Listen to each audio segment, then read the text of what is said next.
No ar, Radar de Notícias. Prestação de serviços. Utilidade pública. Conosco aqui no estúdio, o doutor Antônio Darcy Panocchia. Bom dia, doutor Darcy. Bom dia, Pedro Notaro. Bom dia, um alemão, que eu tive o prazer de tomar já o primeiro café da manhã. Uma satisfação imensa, mesmo porque falta muita oportunidade para nós conversarmos. Já conversamos bastante, né, alemão? Passamos Guarulhos de ponta a ponta, né? E falamos bastante também do Pedro, né? Obrigado. O trabalho do Pedro na imprensa de Guarulhos. Obrigado. Também eu conheci o doutor Darcy em 1982. Agora, me corrija, por favor. O senhor é advogado, foi vereador, presidente da Câmara e vice-prefeito, não é isso? Fui vereador em 63 e o alemão lembra agora que eu fui padrinho de casamento de uma irmã do alemão, né? Não tá bom. Em 1960, qualquer coisa assim, né? Eu falo essas coisas porque eu já estou na segunda infância, né? Porque minha primeira infância já foi, então eu estou na segunda infância. Doutor Darcy, hoje o senhor dirige uma faculdade de Direito conceituada, né? A FIG, Faculdade Integrada de Guarulhos. É dia 11 de agosto, né? Dia do advogado? Domingo. Como é que a advocacia entrou na sua vida? Isso foi coercitivamente, não é? Sabe que a minha origem é frigorífico. Eu comecei com frigorífico com 16 anos. E em 63 eu fui candidato a vereador pelo PSP. Fui o vereador mais votado, elegemos a maior bancada. E o governador era o Ademar de Barros. De modo que toda solicitação para Guarulhos, o Antonelli pedia, eu ia ao palácio, falava com o governador atendia. E uma ocasião tinha um fiscal de rendas que criava muito problema aqui com os comerciantes, que ia extorquir. Eu levei ao conhecimento do governador e o governador tirou ele daqui. Em 66 ou 67, o governador foi cassado. Aí assume o governo lá o Donatel, secretário da Fazenda, Delfim Neto, chefe de gabinete do Delfim Neto, o fiscal que saiu de Guarulhos. Eita! Aí o meu frigorífico virou uma praça de guerra, né? Algema, polícia, aquela coisa toda. Prenderam todo o gado que estava lá no frigorífico. Foi uma devassa. Prenderam tudo que era talão. De modo que eu comecei a receber multa até pelo correio. Só vendesse tudo e ainda ficava faltando um outro. Coincidências para o dia de hoje, né? Aí eu já tinha terminado meu curso de Direito. Não era minha intenção advogar. Aí eu comecei a procurar os melhores escritórios em São Paulo para me defender. E todos pediam honorários altíssimos. E um dia eu vinha descer na rua em Achoeira e encontrei um colega de faculdade que tinha ingressado na magistratura. Falei, ué, mas o que você está fazendo aqui? Eu vim fazer o curso aqui na USP de Direito Tributário. Falei, pô, é o que eu estou precisando. Aí fui, me matriculei lá na USP, fiz o meu curso de Direito Tributário e passei a me defender. Ganhei todos os processos, passei a ser advogado de frigorífico, fui advogado da escola, inclusive, 12 anos. E fiquei na advocacia até hoje. E olha, foi uma dádiva. O fiscal te fez meio um favor. Fez um favor fantástico. A vida tem essas coisas. Agora, se eu não fosse advogado, eu seria um homem frustrado. Seguramente. E o que o senhor tem a dizer hoje aos jovens advogados, aos que estão estudando direito? Olha, o direito no país e na fase que nós atravessamos é a atividade mais importante que nós temos. Agora, o operador do direito, ou estudante do direito, ele vai ser advogado, vai ser delegado, vai ser juiz, vai ser promotor e vai interagir com o patrimônio do cidadão, com a liberdade do cidadão, e eles precisam estar bem formados. Mas bem formados não só na teoria, na prática, conhecer a vida. E o nosso nono circuito jurídico, que a abertura é hoje, eu vou ter a honra de presidir, exatamente para isso, para mostrar para os alunos, os operadores de direito, para interagir, para conhecer os órgãos, aonde eles vão trabalhar, com quem eles vão interagir. Então esse circuito jurídico é muito importante para todos os estudantes de direito. E a prática é muito importante, a teoria é importante, mas sem a prática não se advoga. O advogado que não conhecer processo, ele não advoga, sem conhecer processo. Eu só quero registrar, doutor Darcy Panocchia, uma mensagem muito carinhosa para o senhor aqui, da Roseli Tomeu, a filha do saudoso prefeito Tomeu. Ela diz que gosta muito do senhor, te respeita muito e tem muita gratidão. Fez questão de registrar no ar. Então, olha, eu agradeço muito a Roseli, é uma criatura fantástica, tanto ela como Dona Marina, a mãe dela, eu tenho grande estima, como eu tive também pelo pai dela, né, pelo Pascoal, foi muito amigo, e a Roseli realmente é uma criatura extraordinária. Muito obrigado, Roseli. Fala, Sebastião Bispo. Bem, poucas vezes eu nunca fiz essa pergunta para o Darcy fora do ar. Mas hoje nós vivemos uma situação, mais ou menos o que aconteceu no início do governo, onde o Darcy Panóquia e o De Carlos formaram na história da cidade a maior chapa política da história, que era De Carlos e Darcy. Os dois eram candidatos a prefeito e eles se uniram. E quando entraram, com o mesmo amor que tinha o Zeituni e o Guti, quando entraram no governo, se desentenderam e o Darcy se afastou do governo. E eu queria saber isso no ar, eu acho que a população quer saber disso, os ouvintes, telespectadores. O que aconteceu esse desentendimento, Darcy? Você era o presidente da Proguaru, né? Exatamente. Eu era para ser o secretário de planejamento e, na ocasião, nós tínhamos muitas pones na prefeitura. Pessoas que ganhavam, recebiam... Aqui o senhor não pode falar isso, mas o Aspone é assessor de porra nenhuma. É isso aí. Exatamente. E eu havia sugerido, aliás, eu fui à Câmara, o Eloy Pietá, à época, eu creio que era o presidente da Câmara, nos recebeu, fizemos lá, passamos a madrugada lá dentro, e dizendo que nós precisaríamos, para consertar as finanças do município e começar a fazer obra, que nós precisaríamos fazer demissões. E houve uma resistência muito grande das pessoas que rodeavam o De Carlos, que era o prefeito, e queriam ser candidatos e queriam aproveitar esses aspolhos como cabo eleitoral. O Eloy foi presidente da Câmara em 90. O Eloy era a oposição do De Carlos. Ele era vereador. É vereador. Ele e o Antônio. Ele era a oposição do De Carlos. Exatamente, eram dois vereadores. Ele e o Toninho Batista. Exatamente. Aí houve aquele desentendimento e eu, na qualidade de vice-prefeito, me coloquei no meu lugar. Fiquei quieto e cuidar da vida. É isso que o vice-prefeito tem que fazer. Se ele discorda, se ele tem uma outra orientação, ele tem que ficar quieto. Ele não pode atrapalhar o governo. Tem que ficar quieto. Se abrir a oportunidade para ele assumir o executivo, aí ele vai expor o que ele pretende, vai fazer. Mas, enquanto isso, ele tem uma mera expectativa de direito. Ele tem que ficar quieto. Ele presta um grande serviço ficando quieto. Mas na época vocês não tiveram entendimento, tanto é que o De Carlos passou por problemas de saúde durante o governo e nunca deixou você assumir um dia. O que afetou a amizade, Darcy? Bom, eu mandaria o Gerson Marcondes embora, que era o secretário do planejamento, tiraria o João Darcio da Fazenda, aquela Claudete, aquela que era amiga do De Carlos, eu tirava ela fora também, mandava tudo, fazer uma limpeza. Era esse o risco. Mas nos últimos tempos do De Carlos, vocês fizeram uma grande amizade, né? Voltaram depois, a se entender, né? Não, o De Carlos depois, mesmo na prefeitura, ele foi me buscar e querendo que eu voltasse, montou meu gabinete, eu mudei seu gabinete, você volta, eu preciso de você, agora eu preciso. Falei, enquanto você tiver aquela turma com você, esqueça. Vai ficar no meu lugar. Só uma pergunta, doutor Darcy. O senhor pediu demissão ou o De Carlos pediu para o senhor sair na época? Foi do seguinte modo. Eu entrei no gabinete, fechei a porta, botei a chave no bolso, olhando o De Carlos e falei, olha aqui, italiano, deixa eu dizer uma coisa para você. Você é um homem que se empenha pelos ouvidos. Se alguém vir falar para você que eu estou fazendo oposição para você, para tirar problema para você, esqueça, porque não é verdade. Mas no dia e na hora que eu vir aqui olhar para você e falar que eu estou contra você, eu aconselho você a tomar cuidado. Peguei a chave, abri a porta e vim embora. Foi isso que aconteceu. E aí você saiu da Proguaru? Ah, sim, isso eu já tinha saído. Tá certo. Você acha que o desentendimento do prefeito e do vice prejudica a cidade? Se ele começar a articular contra o prefeito, prejudica. Ele não pode. Se ele gosta da cidade e tem realmente uma missão a cumprir, ele tem que se colocar no lugar dele. Tem Foi o que você fez, né? Foi o que eu fiz. Você ficou no seu escritório lá.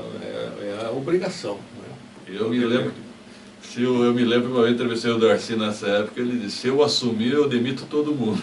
Demito, né? E concorrência pública ia ser lá embaixo daquela árvore, lá no passo. botar um mesão lá e fazer a concorrência pública ali. Doutor Darcy Panocchia, o ex-vereador José Mário, mandando um abraço para o senhor. Muito obrigado. O ex-secretário de Saúde, doutor Sérgio Iglesias. Opa, grande figura. Mandando um abraço para o senhor, para sua esposa, Lígia Panocchia, tá certo? E agora eu me lembro, doutor Darcy... E falar em secretário da Saúde, eu também, falou da Roseli, eu queria render aqui uma homenagem de público ao Pedro Auge. Pedro Auge, eu quando fui presidente da Santa Casa, eu tive o maior apoio do Pedro Auge, do secretário da Saúde. E, aliás, diga-se de passagem, fica registrado que se a Santa Casa não fechou e ainda subsiste o patrimônio dela, eu devo muito ao Pedro Auge. Foi na minha presidência que ele colaborou bastante. Agora, doutor Darcy Panocchia, eu me lembro que a última vez que eu o entrevistei aqui, o senhor fez crítica ao IPTU, dizendo que o IPTU em Guarulhos estaria virando uma espécie de aluguel. Não, e continua extorsivo. Isso, a palavra que o senhor usou foi essa. É extorsivo. E o mais grave ainda, é que eles estão protestando o proprietário, estão executando o proprietário, mas aí que está a importância do direito. Aí está a importância. O proprietário, ele é apenas contribuinte. O IPTU incide sobre a coisa. Ele não pode ser protestado. Ele não pode, de modo nenhum, ser executado.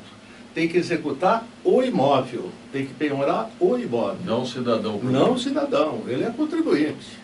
Isso chama-se property rem. Isso existe na jurisprudência, é lamentável que os procuradores estejam fazendo isso. E o pior ainda, alguns juízes aceitam. Isso é o mais grave ainda. Alguns juízes aceitam esse absurdo. Isso é uma tentação terrível do direito, da insegurança jurídica que nós vivemos. A OAB não deveria tomar uma posição? Ah, sem dúvida nenhuma. Claro que devia, não, deve. E tomou. E tomou. Porque nós temos uma liminar da Justiça Federal que o advogado não pode ser protestado pelo IPTU. Nós temos uma liminar. O advogado.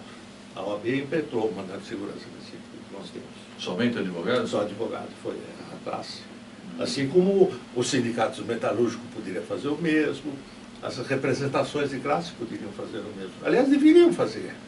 Mas o secretário de Justiça, Ayrton Trevisan, deveria estar atento, então, a isso também. Mas sem dúvida nenhuma. O doutor Trevisan é um excelente advogado, excelente colega, e ele sabe perfeitamente disso, mas às vezes escapa também ao controle do secretário, porque os procuradores são concursados. Sim. Eles têm praticamente uma autonomia, né, que também é um sistema perverso para o administrador. Esse tipo de carreira, essas coisas todas, eles se acomodam, fazem o que querem, e muitas vezes o executivo leva a culpa, mas sem ter a culpa, porque é o próprio sistema que é perverso. Fala, Alemão. Doutor Darcy, o senhor conviveu com a Câmara, foi presidente da Câmara. Qual que é a diferença do Guarulhos do passado, da Câmara daquela época, para hoje? O que o senhor tem a dizer para os novos postulantes ao cargo da vereança?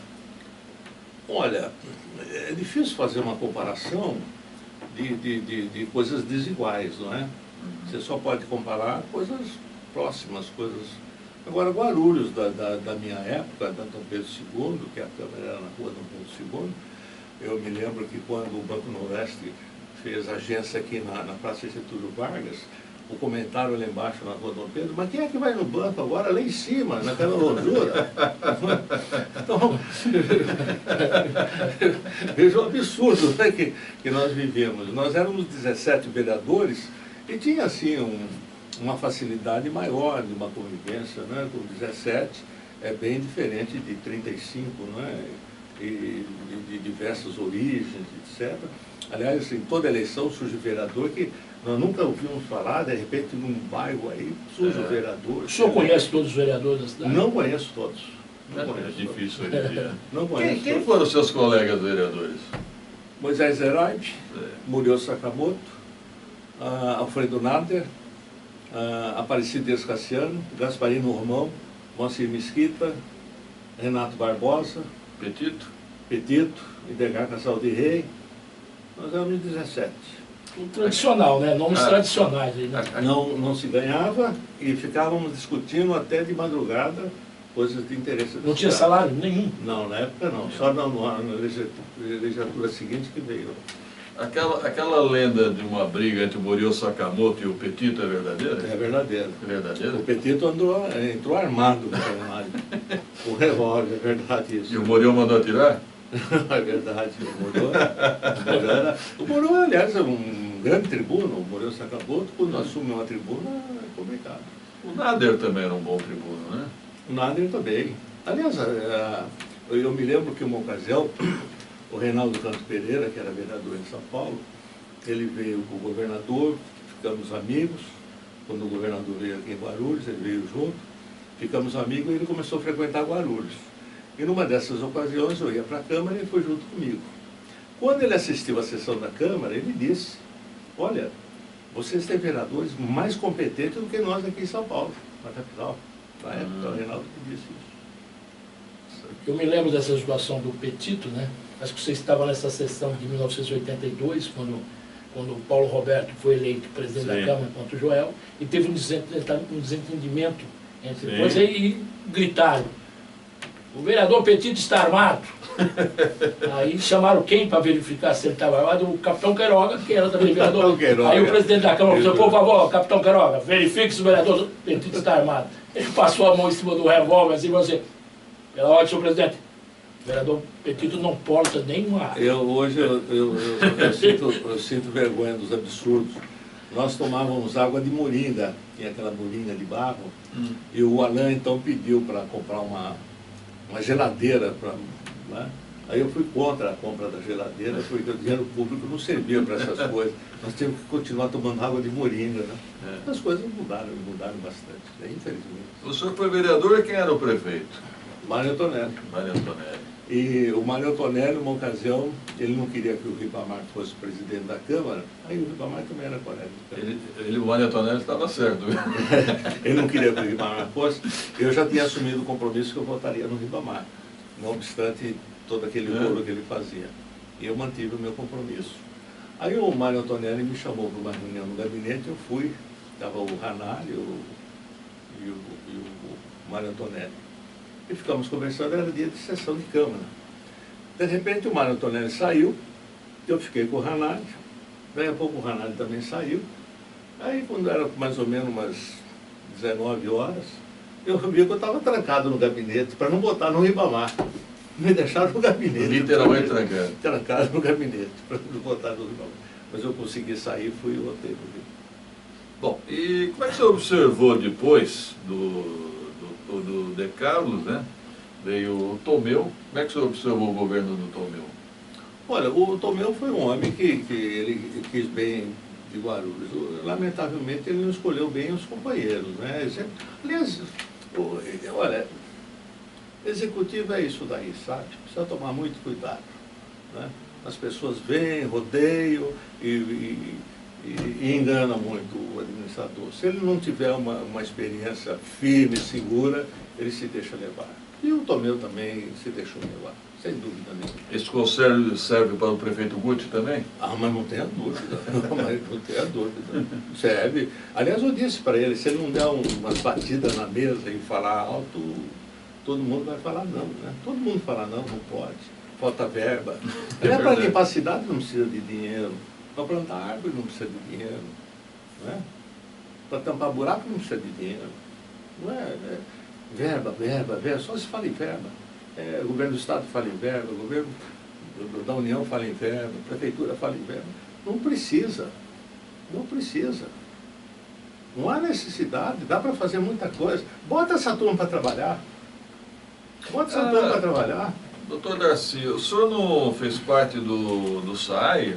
Eu fui superintendente do SAAI. Isso, agora que eu lembrei. E foi contra. Na época já se cogitava entregar o SAAI para a Sabesp. Eu fui contra e consegui. O prefeito era o Valdomiro Pompeu. Aliás, eu quando estava na presidência da Câmara, eu que nem posso ser o Valdomiro Pompeu. E o Pompeu entendeu e formamos uma frente e brigamos e não entregamos o SAAI para a Sabesp. Eu lamento que tenha acontecido. O senhor lamenta agora? Eu lamento. Vocês vão ver o preço da água que vocês vão pagar. Vocês vão ver quanto vai custar essa água. Vai ver quanto vai custar. E depois é um problema muito sério, né? Guarulhos é uma cidade importante, excluindo a capital, é a primeira do estado de São Paulo, excluindo a capital. Se o governador é contra a cidade, contra a política da cidade, ele tem a Sabesp na mão. Quer dizer, o município perde, inclusive, essa autonomia política. Isso é uma arma poderosíssima. Deixa 3, 4 dias sem água aí, o pessoal lá dos Pimentos, como é que fica? Prefeito nenhum ganha eleição. Isso é um absurdo. O Pascoal perdeu assim, né? Tá certo. Isso é um absurdo. E qual a visão que o senhor tem da Proguaru hoje, doutor Darcy? Tem que fechar, né? Não obstante, o presidente ser um grande administrador, tem uma admiração muito grande por ele, ele está fazendo das tripas o coração, né? Está fazendo coisa impressionante. Eu estive na Proguaru visitando recentemente e verifiquei o que estão fazendo. Mas é uma empresa que, no meu modo de ver, tem que fechar. Falida? Falida, não serve para nada. Não serve para nada. Não serve para nada porque o executivo também não manda verba. Se manda verba, ela teria. Mas existe esse problema político muito sério, né? É complicado. Vocês não acham que a Proguaru hoje é o braço da prefeitura? Hoje nós vemos toda a limpeza, a Proguaru. Vocês não acham que tem que prestigiar mais esses funcionários? Mas não tem, eu acabei de falar agora. O pouco que está sendo feito pela Proguaru. Verdade. Esses buracos todos sendo tampados. Eu estive na Proguaru, eu conheço o superintendente. O Carone. Conheço, estive lá visitando, realmente fantástico. Mas eu sou contra. Eu fui presidente, fiz até um despacho nesse sentido, eu não sou favorável.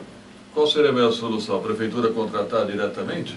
Nem isso. Nem isso? Nem isso. Está aí o exemplo dessas empresas todas. Tem que fazer administração direta. Administração direta. Estruturar a prefeitura. Custo baixo. Custo baixo. Secretaria de Obras. Exatamente. Para que tem Secretaria de Obras? Serviços Públicos. Para que tem caminhões? Para que tem máquinas? Para quê? Fazer o quê? Não pode ter serviço de administração direta. Aliás, quando eu estava na Proguaru, nós fizemos uma experiência de o Darcio Pereira, Martins Pereira, era o diretor técnico, ele pode confirmar isso. Nós asfaltamos algumas ruas por administração direta. Fizemos virar aquela usina de asfalto e fizemos aí um asfalto de administração direta. Quer dizer, o preço de uma você faz 3, 4 ruas. Então, como é que está hoje as faculdades integradas de Guarulhos, a Unimesp? Olha, eu estou presidindo, aliás, ontem me alertaram sobre isso, o tempo passa muito rápido. Eu estou na presidência há 10 anos, né? Depois do falecimento do professor Noronha, que foi o idealizador do ensino superior em Guarulhos, né? Aliás, o primeiro ensino superior em Guarulhos foi a FIG, né? E está indo bem, nós estamos agora entrando também no ensino à distância, né? Tecnologia, estamos fazendo lá um polo de tecnologia para atender as empresas de Guarulhos, temos um projeto de fazer um hospital no nosso campus, que nós vamos entrar também na área da saúde, odonto, né? Enfermagem, e posteriormente até medicina. O hospital é para curso de medicina ainda? Para medicina. Temos já um projeto, de modo que estamos caminhando bastante, trabalhando muito. E precisa. E é o que nós fazemos. É o nosso esporte. Fala, Alemão. O senhor continua recebendo na sua residência os amigos da política, os amigos da empresa que eu já participei? Continua aquela mesma festa? Olha, você me faz uma ocasião, o ex-governador da Bahia, Romano Júnior, muito amigo nosso, e quando ele vinha a São Paulo, ele ficava hospedado em casa. E numa dessas vezes, o Alemão, eu acho que você era presidente da Câmara, e teve um almoço na minha casa com o governador, com o Romanto, e o Alemão esteve também, né? Aí o Alemão também é baiano, e minha sogra é baiana, e aí ficou aquela baianada toda, né? E o Romanto se engraçou com o Alemão. Na semana seguinte, o Romanto já estava em Salvador, o Romanto me telefona: Darcy, olha quem está aqui, é seu amigo, pera aí que você vai falar. E o Alemão já estava hospedado na casa do governador, lá em Salvador. É o típico da coisa do Alemão mesmo. Mas essa é verdade, ele me levou para lá, mas eu estava num hotel, E eu tinha falado para ele que eu estava em Salvador. Aí no outro dia pela manhã, 6 horas da manhã, toca meu telefone. Aí vamos no telefone, falei, quem é? Falei assim, o governador está aqui no hotel, quer falar com você. Quando cheguei, ele já estava tirando foto. Aí ele me levou numa segunda-feira para a igreja do Senhor do Bonfim. Você vê como que era poderoso o político da Bahia. O Senhor do Bonfim, ele chegou lá, você vai conhecer. A igreja fechada. Fechada, ele perguntou com aquela turma abraçando ele na porta, doutor Lomano, o senhor chegou aqui? Aí ele falou o seguinte, por que essa igreja está fechada? Porque é dia de segunda-feira, ele não abre de jeito nenhum, padre aqui é chato, não abre. Ele diz assim, então senta lá dentro e fala que Lomanto Júnior está aqui e quer que abra a igreja agora. E abriram. Aí, não, ele não abre. Fala que Lomanto Júnior tem um amigo de São Paulo que quer conhecer a igreja. Só vê as portas abrindo e fala, doutor Lomano, é o político baiano. Doutor Darcy Panoc, foi uma conversa muito agradável, como sempre. A mim também, Pedro, muito obrigado. Obrigado. E aqui no estudo aqui do nosso, que leva o nome, foi batizado com o nome do nosso amigo Arnone, né? Que está sempre presente, está vivo. Foi um grande radialista, um grande jornalista, né? Uma pessoa que trouxe também aqui, foi uma âncora aqui da nossa imprensa, né, Pedro? Verdade. Tinha muito carinho pelo senhor também. Então, eu gostava muito do Arnone. E você também, né, Pedro? Você continuar essa batalha terrível, né? Que não é fácil. Não é fácil, nós sabemos disso, né? Mas está de parabéns. Obrigado. O veículo importante que nós temos na cidade, levando essas notícias todas. Eu sempre, quando eu posso, eu sou seu ouvinte. Né? Sempre tenho notícia também do seu trabalho, né? Da sua luta. E meus parabéns a vocês, Obrigado. A outra equipe, né? Ao Rafa. Sucesso. Obrigado, doutor Darcy, foi um prazer recebê-lo. Até uma próxima oportunidade. O prazer foi meu de estar em companhia sua e do alemão que teve aí a gentileza de me acompanhar. Obrigado, Sebastião Bispo, alemão, essa figura notável. A cara de Guarulhos, né? 9 horas que abre hoje o circuito na Câmara? 9 horas. Eu vou presidir na Câmara.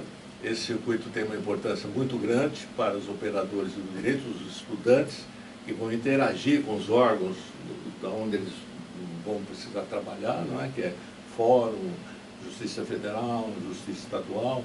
Eles vão conhecer um pouco. Hoje vai ser na Câmara Municipal, depois na segunda-feira eu creio que vai ser no Fórum Civil, depois Justiça Federal, depois na Ordem dos Advogados. Vai ter até na penitenciária. Né? Também, numa REI, os alunos. Eles precisam conhecer, porque a prática do direito é muito importante. É aquilo que eu contei, a minha pequena história, como é que eu comecei, na prática, né? Na luta. Como vítima. Como vítima. E o advogado sempre é vítima, viu? Obrigado, doutor. Muito obrigado. Ponto final na edição de hoje. Tenham todos um bom dia, um ótimo final de semana. Até terça-feira, se Deus quiser. Até lá.